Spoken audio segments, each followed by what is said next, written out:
vamos dar continuidade aos nossos estudos no Catecismo Maior de Westminster. A gente viu na semana passada quem que pode ler a Bíblia e explicá-la num culto público, né? E a gente viu lá que não é todo mundo que pode fazer isso, porque requer conhecimento da Palavra de Deus, então é necessário uma pessoa preparada para essa tarefa. E hoje a gente vai ver como a gente deve ler a Bíblia. E aí, essa pergunta não é somente no sentido de ler a Bíblia no culto, mas de ler a Bíblia até mesmo no nosso culto privado, em casa. Como é que a gente deve ler a Bíblia? Vocês já se perguntaram sobre isso? Tem jeito de ler a Bíblia? Tem, vai ver isso hoje, né? Então a pergunta 157, ali saiu errado, né? Ficou 155, mas é 157. Como deve ser lida a palavra de Deus? Respondamos. As Sagradas Escrituras devem ser lidas com uma alta e reverente estima por elas, com firme convicção de que elas são a própria palavra de Deus e que somente Ele pode nos habilitar a entendê-las, com o desejo de conhecer, de crer e de obedecer à vontade de Deus nelas revelada, com perseverança e atenção ao seu conteúdo e abrangência, com meditação, aplicação, abnegação e oração. A gente viu aí como é que a palavra de Deus deve ser lida. Aí estão os textos bíblicos, né? Os textos falam que devemos ler as Escrituras com alta e reverente estima por elas. Segundo de Pedro 19:21, devemos ler as Escrituras firmemente que elas são a palavra de Deus. Esses textos falam que, ao lermos a Bíblia, devemos entender que somente Deus pode nos capacitar a entendê-la. Deuteronômio 17:19-20, devemos ler a Bíblia com o verdadeiro desejo de saber e de obedecer à vontade de Deus nela revelada. Atos 17:11, a palavra de Deus deve ser lida com perseverança. Atos 8:30 e 34, Lucas 10:26-28. Devemos prestar atenção ao conteúdo e abrangência das Escrituras para assimilar o seu verdadeiro significado. Salmos 1:2, 119, 97. A palavra de Deus deve ser lida em espírito de meditação. Segundo das Crônicas 34:21, ao ler a palavra de Deus, devemos aplicá-la a nós mesmos, isto é, procurando discernir como se aplicam às nossas vidas e necessidades. Provérbios 5, Deuteronômio 33:3, devemos ler a palavra de Deus com abnegação, isto é, devemos abandonar nossas próprias opiniões, preferências, preconceitos e aceitar e obedecer à vontade de Deus em vez das nossas próprias ideias. E esses textos aqui, a leitura da palavra de Deus deve ser feita em oração. A gente dividiu aí essa pergunta em duas, porque ela é muito grande, tá? Então hoje a gente vai ver a primeira parte, semana que vem a gente vai ver a segunda parte. Então, o que significa ler as Escrituras com uma alta e reverente estima por elas? Significa que, ao lermos a Bíblia, devemos fazê-lo com uma atitude diferente daquela que temos para com outro livro qualquer. A Bíblia é a única fonte da fé salvadora. Todos os demais livros religiosos, até onde nele se encontra a verdade, baseiam-se na Bíblia. Então, comentando aqui essa primeira parte, né, a gente não pode ler a Bíblia como se fosse um jornal, né? A gente não pode ler a Bíblia como a gente lê outros tipos de livros, porque a Bíblia a gente sabe que como eu estava falando no início, é onde está a revelação de Deus. Deus se revelou a nós e Ele fez com que essa revelação ficasse registrada nas Escrituras. Então, a Bíblia não é um livro qualquer, ela ensina sobre o Deus que criou todas as coisas, a quem nós devemos obedecer.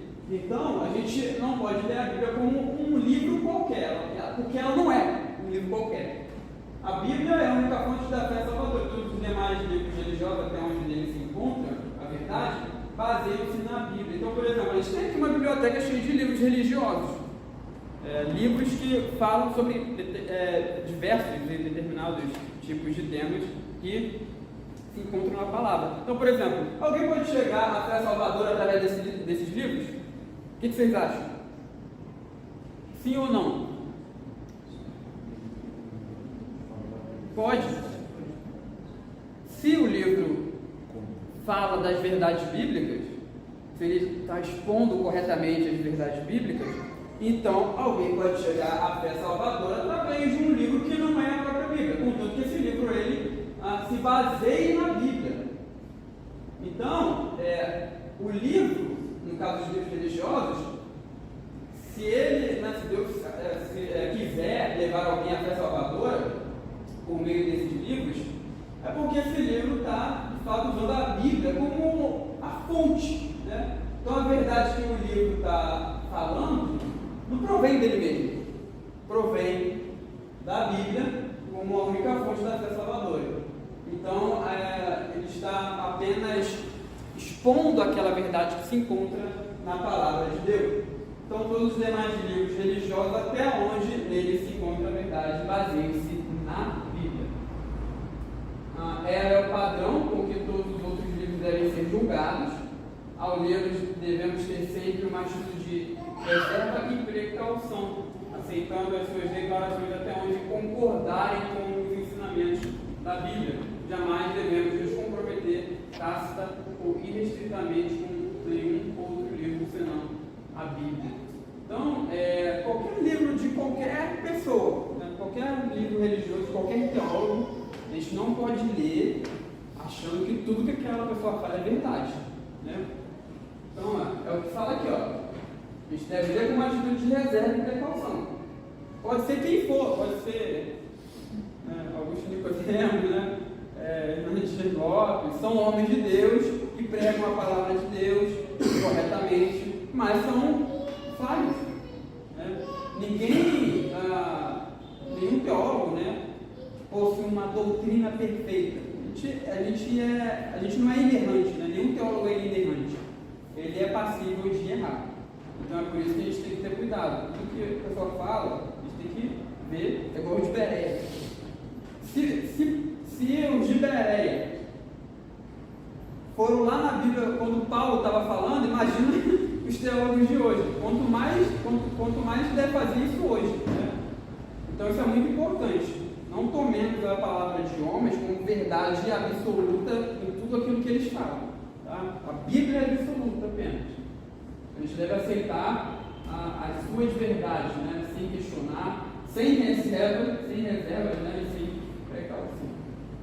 Então devemos considerar as Escrituras como a palavra de homens ou como a palavra de Deus?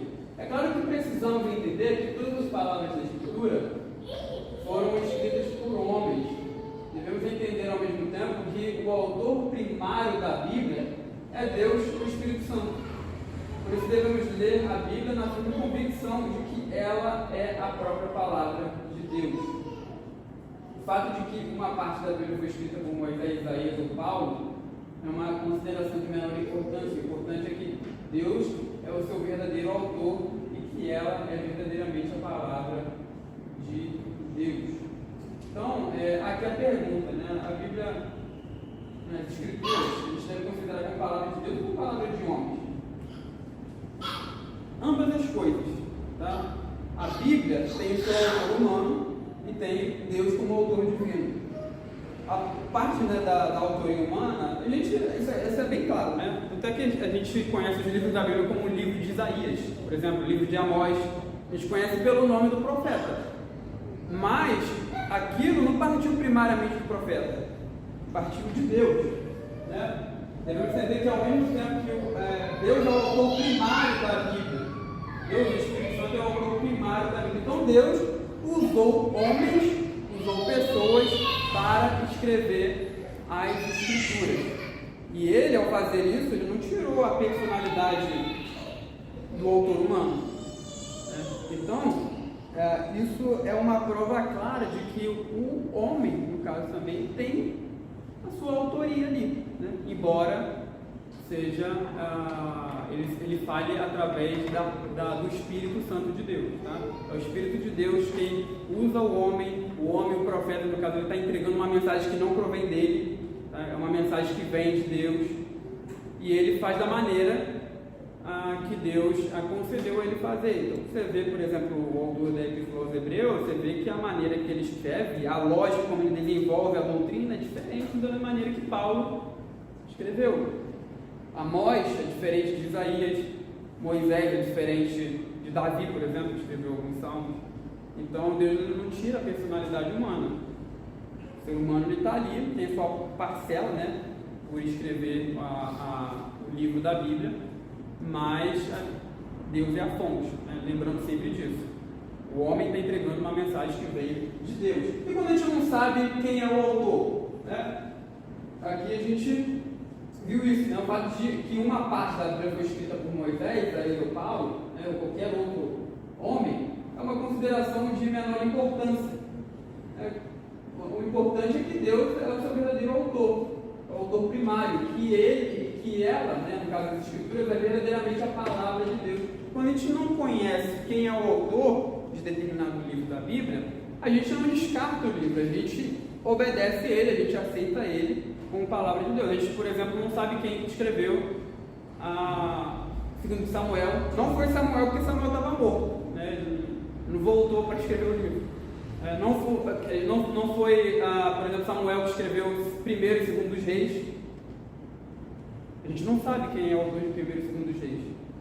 Esther, a gente não sabe quem escreveu Esther. Alguns dos salmos, a gente sabe que a maioria dos salmos são de Davi, outros são dos filhos de Corá, outros de Asaf, outros a gente não sabe, não tem nenhum título falando de quem que é o salmo. A gente descarta esses trechos das Escrituras porque a gente não conhece o autor? Não, a gente aceita como palavra de Deus, porque foi Deus que usou homens, independente de quem seja, independente da sua identidade, né? Deus usou eles para transmitir a sua mensagem, para se revelar a nós. Então a gente aceita isso. Deus iluminou esses homens, né, para que eles escrevessem, não é? Não foi psicografado, não. Pois é. É o que a gente falou, né, de Deus não ter tirado a personalidade do autor bíblico. A gente não crê que a Bíblia ela foi ditada, né? Não foi um anjo ou o Espírito do Senhor que chegou no ouvido do profeta e ficou falando o que ele tinha que escrever, e o profeta foi lá escrevendo tudo como se fosse num ditado. Deus passou uma mensagem e o profeta falou aquela mensagem, né? Falou de uma maneira correta, coerente com aquilo que Deus deu a ele, né? Às vezes essa mensagem vinha por visões cheias de enigmas, e o profeta ele tinha que transmitir aquilo, né? Aquela visão com enigmas, ou sonho, né? Com enigmas, ao povo, né? E ele fazia isso de uma maneira exata e inerrante. Então, isso que é importante, né? Saber a autoria dos livros, né? Voltando aqui à questão da autoria, saber a autoria, ela é importante, de certa maneira importante, para a gente saber em qual contexto o livro foi escrito, saber a situação da época. Isso é importante para a gente entender a Bíblia, mas não é importante, em última instância, para a gente aceitar como palavra de Deus. Então, é isso que a gente está vendo aqui. Ainda que a gente não saiba o autor, é palavra de Deus, a gente tem que receber e obedecer. Porque é verdade que somente Deus é quem pode nos habilitar a compreender corretamente as Escrituras. Porque a mente humana está em trevas e obscurecida pelo pecado, não sendo, portanto, um juiz confiável entre a verdade e o erro. A queda da raça humana no pecado resultou não apenas na preservação do senso moral, pois os homens, a perversão do senso moral, pois os homens amam o pecado e não a justiça, mas também o obscurecimento da mente, o intelecto, de modo que os homens amam a mentira e não a verdade. A raça humana é profundamente inclinada contra a verdade de Deus e a favor do erro e do pecado. Ela tem o coração insensato, obscurecido, rejeita o conhecimento de Deus.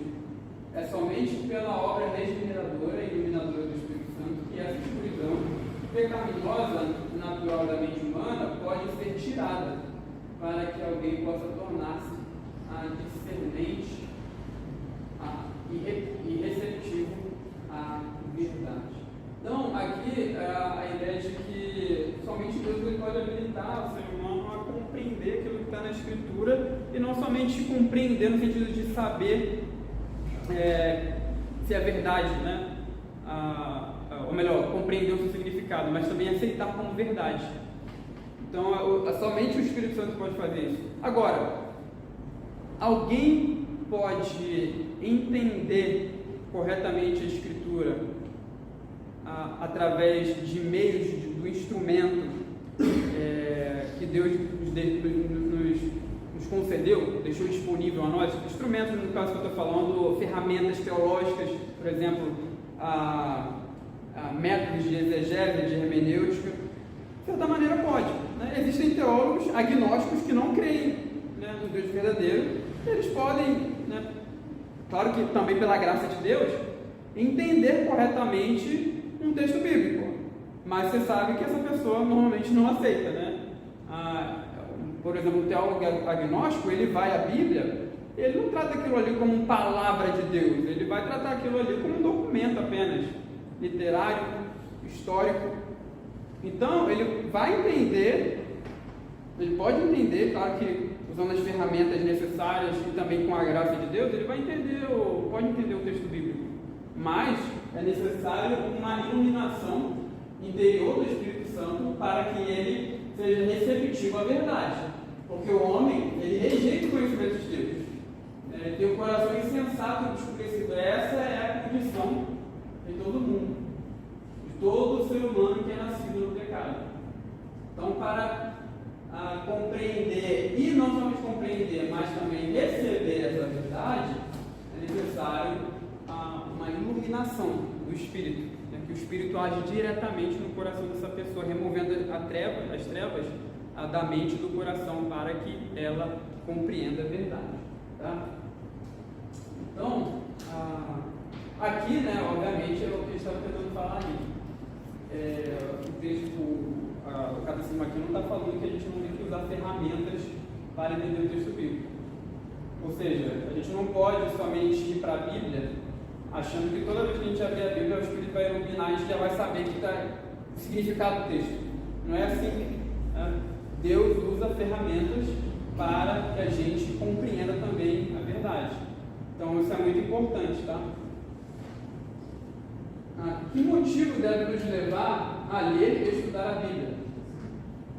Ao lermos e estudarmos a Bíblia, devemos ter um motivo prático, qual seja o desejo de conhecer, de crer e obedecer à vontade de Deus que nos é revelada pela Bíblia.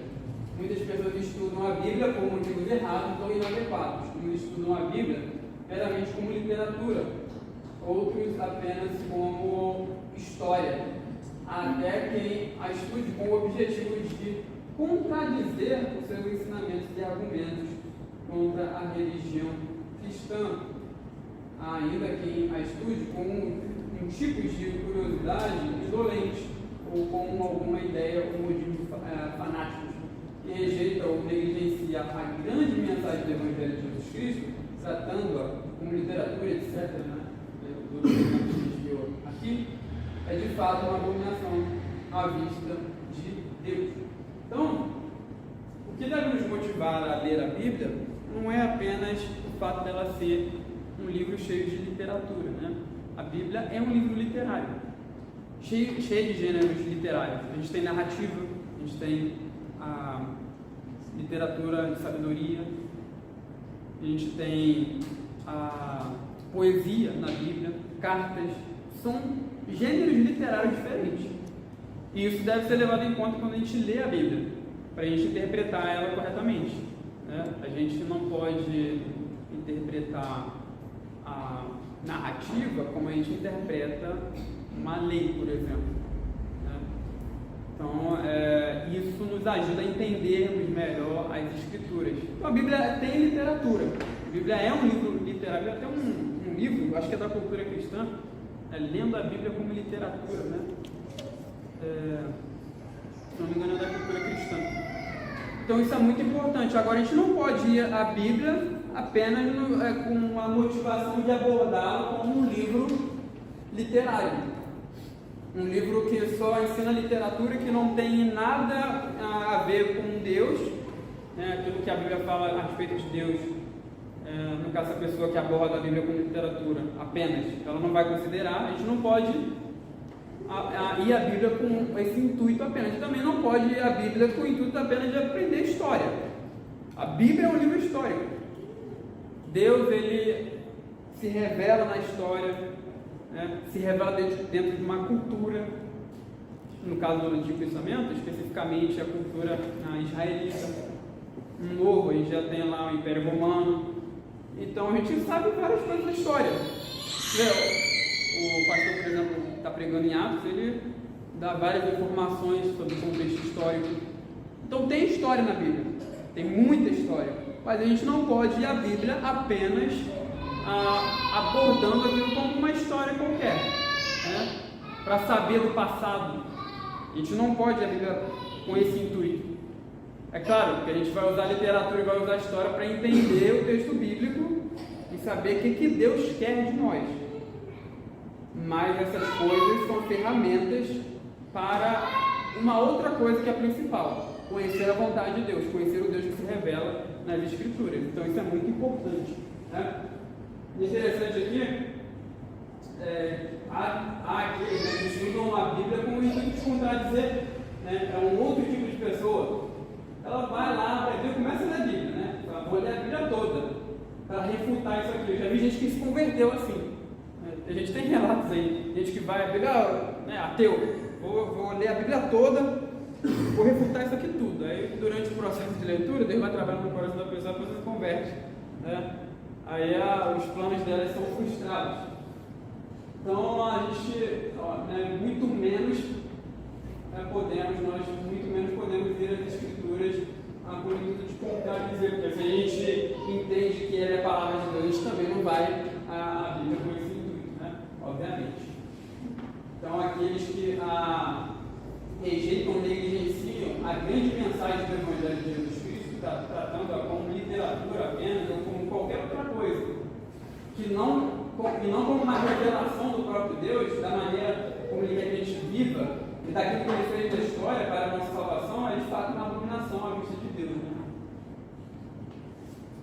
Por que devemos estudar a Bíblia com perseverança? A Bíblia é um livro grande e tem muitas coisas que são difíceis de entender. Não contém apenas o leite para os bebês, mas também o alimento sólido do crente adulto. Jamais obteremos a compreensão adequada da Bíblia lendo somente 5 minutos por dia. Ninguém espera saber química ou matemática só pela exposição ocasional e irrisória dessas ciências, sem nenhum esforço consciente. Então, por que se esperaria entender a Bíblia sem esforço nem trabalho nenhum? É uma grande tragédia que muitos crentes que professam Cristo e membros de igreja sejam tão espiritual e intelectualmente preguiçosos que permaneçam bebês durante toda a vida. Tenham que ser alimentados com um leitinho cuidadosamente preparado. Qualquer coisa parecida com um alimento sólido, do qual a Bíblia fala, lá em Hebreus 5, do 11 a 14, leva-os a protestar como se fosse profundo demais. Ao invés de considerarmos a Bíblia como profunda demais, ou de desejarmos que Deus nos tivesse dado uma Bíblia mais rasa, deveríamos orar como o salmista: desvenda os meus olhos para que eu contemple as maravilhas da tua lei. Não podemos fazer essa oração sinceramente se formos demasiadamente indolentes ou indiferentes ao estudo sério da Bíblia. Deus não abrirá os nossos olhos para que contemplem coisas maravilhosas do seu mundo, se formos negligentes ou indiferentes à leitura da sua palavra. Então, é exatamente isso, né? A Bíblia tem que ser lida com perseverança. Ninguém entende tudo das Escrituras à primeira leitura, nem na segunda, nem na terceira, nem na quarta, né?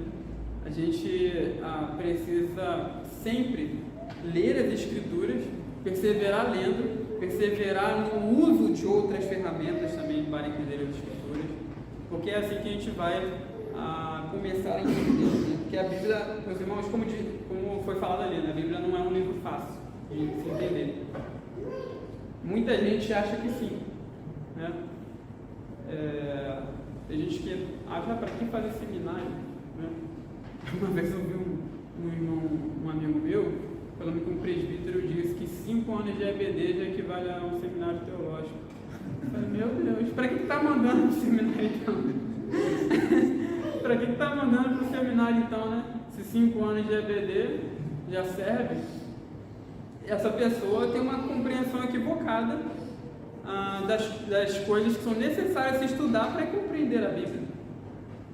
A Bíblia não é compreendida apenas você abrindo ali o texto e fazendo uma leitura, e muitas igrejas têm os seus cultos de pregações que são ruins, porque é exatamente isso que se fala, a pessoa não estuda o texto, a pessoa chega lá e abre achando que aquilo ali vai ser compreendido na hora.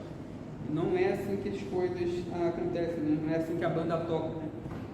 Então, você vê até nesse Bacharel Mateus, nós vemos até os homens que escreveram inspirados por Deus, mesmo esses homens o fizeram com estudo e pesquisa séria. O caso de Lucas, que escreveu tanto o Evangelho quanto o Atos, que é considerado um livro só, né, uma obra só, Lucas Atos, ele diz lá, depois de acurada investigação para ver se as coisas eram de fato assim, resolvi escrever de ó, excelentíssimo Teófilo. Até os homens que estavam inspirados, debaixo da inspiração divina, eles fizeram o que fizeram por meio de muita pesquisa, muita investigação. Né? E lendo a Bíblia a gente percebe que ela não foi escrita de qualquer maneira. Estava lendo um salmo hoje, tinha o livro do salmo, o livro poético, tem vários tipos de paralelismo, né? Semântico, sonoro, figura de linguagem, né? Assonância. Eu estava percebendo que o autor tinha usado uma figura de linguagem lá. Aí você vê que não é uma coisa escrita assim de qualquer maneira, né? Foi escrita de uma maneira bem, como é que fala, cuidadosa, né? O próprio profeta Isaías, no livro dele mesmo, tem vários trechos que são poesias. São poesias. Isso é muito importante. Então, gente, é exatamente isso que a gente está falando aqui. Né? A Bíblia não é um livro simples de ler. É claro que tem coisas simples de entender, por exemplo, querendo o Senhor Jesus Cristo. Isso aí não é difícil de entender. Né? Agora, tem várias outras coisas que são difíceis. A Bíblia foi escrita numa cultura diferente, dentro de um contexto diferente do nosso. E se a gente ignora isso, a gente acaba jogando conceitos culturais do mundo moderno do século XXI para dentro do texto bíblico. Então, não é uma coisa simples, tá? E é por isso que a gente viu hoje ali que a Bíblia deve ser lida com perseverança, porque quando a gente lê e não entende, é muito capaz a gente, não vou mais ler isso aqui não, porque está muito difícil, né? Está muito difícil. Pode falar. Essas falsas religiões que tem aí, Testemunha de Jeová, Mormon, eles têm vídeos também. Tem. As pessoas aí, coitadas, ficam, vamos dizer assim, estudando o erro. Pois é. A verdadeira palavra de Deus é essa aí. Sim. Algumas passagens de Daniel, próprio Isaías, de Apocalipse. Se a gente não tiver segurança, não tiver alguém orientando, é bem difícil. Sim, perfeito. Bem lembrado de literatura, a gente chama de literatura apocalíptica, né? Daniel, o próprio livro de Apocalipse. Então, são coisas que são bem complicadas. Então, por exemplo, vi um cordeiro com 7 olhos. O que é isso, né? Um cordeiro com 7 olhos. E várias outras coisas que aparecem no livro de Apocalipse, que é bem simbólico. Então não é simples não. Essas pessoas que acham que entender a Bíblia é só abrir e começar a falar o que está lendo ali, não compreendeu ainda como deve compreender. Agora, Bacharel Mateus, para ninguém sair daqui, né, conforme desanimado, né, para ler a Bíblia, a nossa confissão de fé, irmãos, diz assim, no capítulo 1 das Sagradas Escrituras, no parágrafo 7º.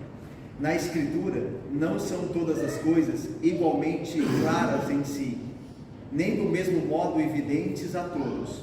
Contudo, as coisas que precisam ser obedecidas, cridas e observadas para a salvação, em um ou outro passo da Escritura, são tão claramente expostas e explicadas que não só os intelectuais, mas ainda os indoutos, no devido uso dos meios ordinários, podem alcançar uma suficiente compreensão delas. Ou seja, tudo que é claro para a salvação, tudo que é necessário ser entendido para a salvação e crido, como Mateus, o nosso pastor disse, olha, lá diz, crê em Jesus Cristo, Ele morreu por você, Ele te perdoou os pecados, isso é claro, e é disso que precisamos. Outras coisas são mais difíceis, e aí vai ter mais tempo dedicando ao estudo, à profundidade. A gente está vendo aqui em Isaías, né? Várias questões que o pastor tem exposto aqui sobre o livro de Isaías. A gente vê que não é uma coisa simples, né? Se você lê a Bíblia apenas, né, pegar aqui e ler, você não consegue compreender, porque envolve questões históricas, então são coisas que são necessárias, ferramentas para entender algumas coisas das Escrituras, mas como o pastor bem lembrou ali, aquilo que é necessário para a pessoa ser salva, isso está bem claro. Crê em Jesus, Ele morreu por você, Ele ressuscitou, né? Você confessar com a boca que Jesus ressuscitou dos mortos e crer, né, que Ele é Senhor, no seu coração você vai ser salvo. Então são coisas que são bem claras, né? Então é isso, é que ninguém saia daqui triste, desanimado. Então aqui a gente termina esse primeiro trecho, né, a primeira parte do nosso estudo, e semana que vem a gente vai continuar, terminar aí essa pergunta em cima dessa eficácia maior.